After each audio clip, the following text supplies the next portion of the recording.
आज पौष पौर्णिमा, ज्या घटनेची आपण आतुरतेनं वाट पाहतोय तो शाही कुंभमेळा आजपासून संपन्न होतोय।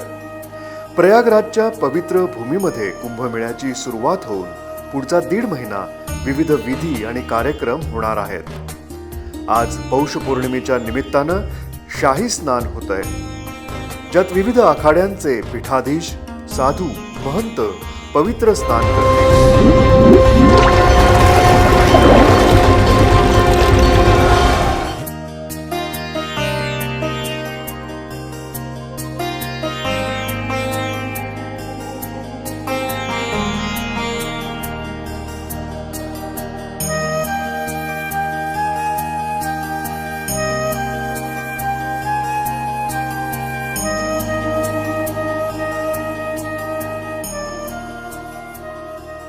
या निमित्तानं लाखो भाविक गंगा, यमुना, सरस्वती या नद्यांच्या पवित्र संगमावर तीरावर एकत्र झाले आहेत। 144 वर्षांपूर्वी असणारी ग्रहस्थिती या कुंभमेळ्याच्या वेळी असणार आहे, त्यामुळे यंदाच्या कुंभमेळ्याला विशेष महत्त्व आहे।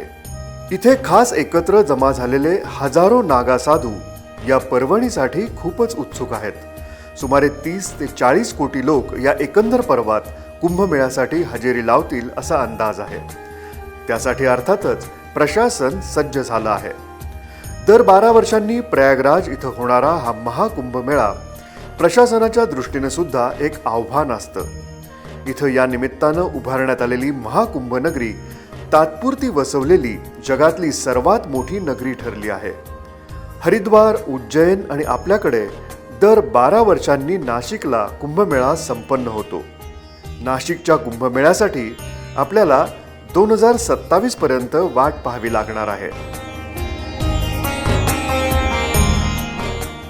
महाकुंभमेळा आपल्या भारताचा सांस्कृतिक, आध्यात्मिक वारसा या निमित्तानं आधुनिक पद्धतीनं जगासमोर ठेवतो आहे, हे या कुंभमेळ्याचं वैशिष्ट्य म्हणावं लागेल।